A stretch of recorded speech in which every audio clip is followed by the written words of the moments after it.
Selanjutnya dari sebelah kiri silakan Pak Nyoman Parta dari fraksi PDIP.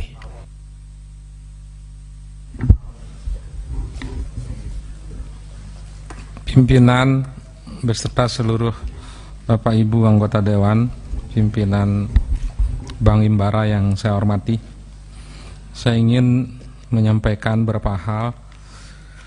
Yang pertama berkaitan dengan telah dikeluarnya surat dari Menteri Koordinator Bidang Perekonomian Republik Indonesia nomor 1 tahun 2022 per tanggal 18 Januari 2022, khususnya yang berkaitan dengan distribusi KUR, yang pasal 14 yang pada intinya KUR 1 sampai 100 juta atau di bawah 100 juta itu tidak perlu anggunan tambahan. Ini penting saya sampaikan karena dalam praktek hampir seluruh bank himbara itu di lapangan sedemikian rupa memaksakan harus ada anggunan tambahan. Padahal ini sudah sangat jelas, ketentuannya sudah jelas, dibuat oleh Menteri Koordinator Perekonomian, tahunnya sangat baru, tahun 2022 yang lalu, tanggalnya juga, maksud saya tanggal terbitnya juga baru tanggal 18 Januari. Mohon ini dilaksanakan dengan baik, Pak.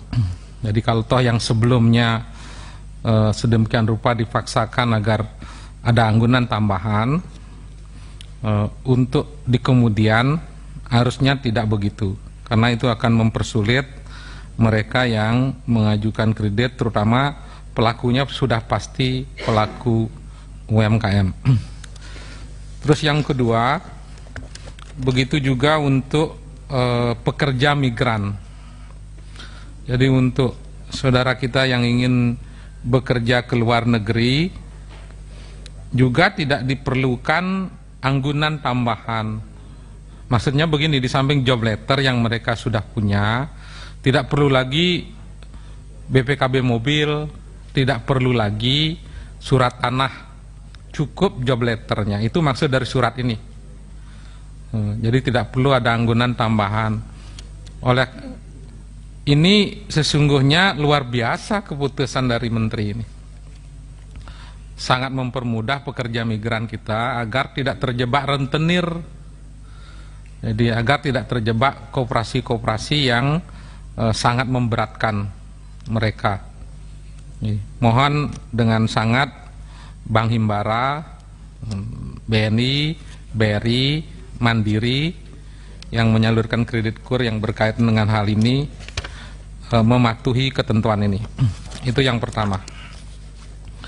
Yang kedua,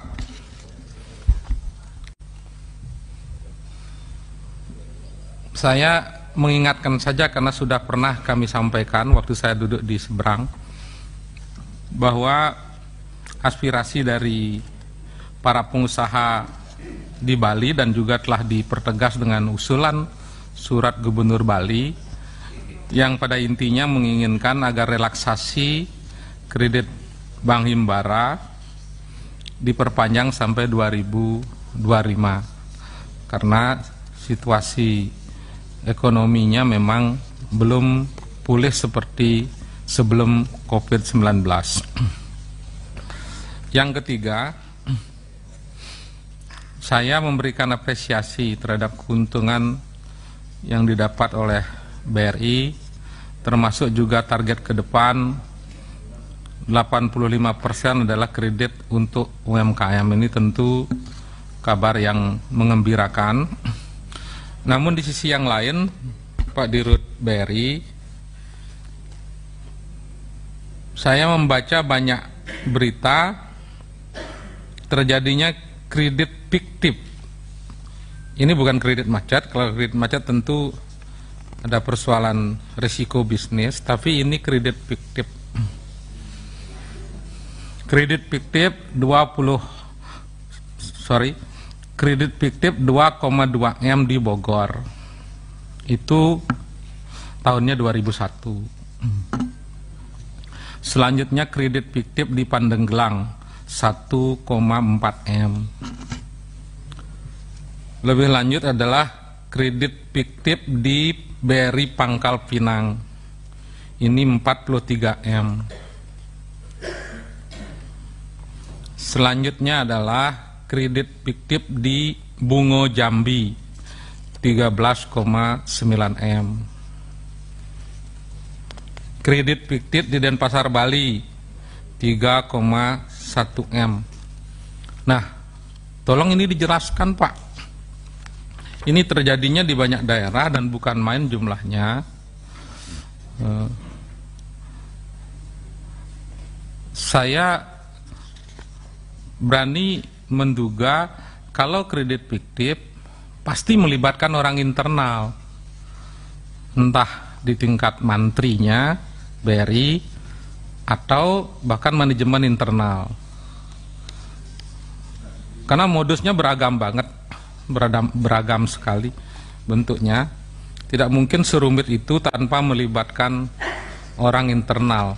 Apakah Bapak sudah melakukan tindakan terhadap penemuan kredit fiktif ini? Barangkali apakah sudah ada tindakan kepala cabang di tempat ini barangkali sudah dicopot atau seperti apa? Mohon nanti dijelaskan, ini penting sekali. Di sisi yang lain, negara memfasilitasi kuota kredit yang begitu besar untuk membangun perekonomian kita, khususnya membangun UMKM kita. Namun di sisi yang lain, pasti atas kerjasama oknum internal BRI, tidak mungkin kredit fiktif terjadi dengan sendirinya, hanya kena dari pemohon kredit, pasti karena ada orang internal, dan ini terjadi di banyak daerah. Oleh karena itu mohon Bapak bisa jelaskan, atau sudah sejauh mana kredit ini, jangan-jangan di luar yang saya sebutkan tadi masih banyak di tempat yang lain. Kira-kira itu pimpinan, terima kasih. Baik, terima kasih Pak Nyoman Parta. Kredit fiktif Pak Parta terjadi dan kita tidak lanjuti. Pasti penyebabnya adalah fraud yang disebabkan oleh nasabah menipu bank, atau bank menipu nasabah, atau dua-duanya bank maupun nasabahnya kolaborasi melakukan penipuan. Maka ini kita tindak lanjuti sesuai hukum yang berlaku. Oke.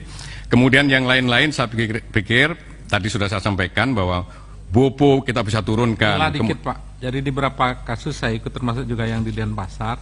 Ya. Sanksinya hanya pada orang mantri dan orang dalamnya, tidak sampai ke kepala cabangnya. Oke, baik Pak. Fraud kita buat aturan sampai 2 level di atasnya ya, harus kena. Gitu, ya Pak ya, karena itu manajerial namanya, tugas manajerial. Baik. Ya, pengawasannya. Baik.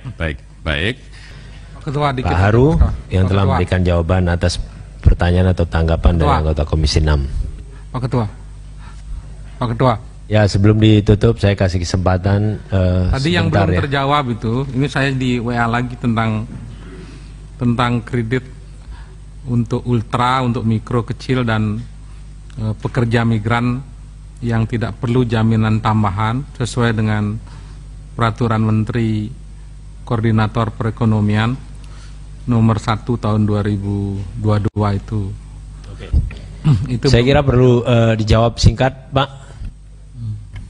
Yang pekerja migran nanti BNI yang kebagian itu ya Pak Roy. Kemudian secara keseluruhan kita sudah tidak mensyaratkan lagi jaminan tambahan untuk kur di bawah 100 juta.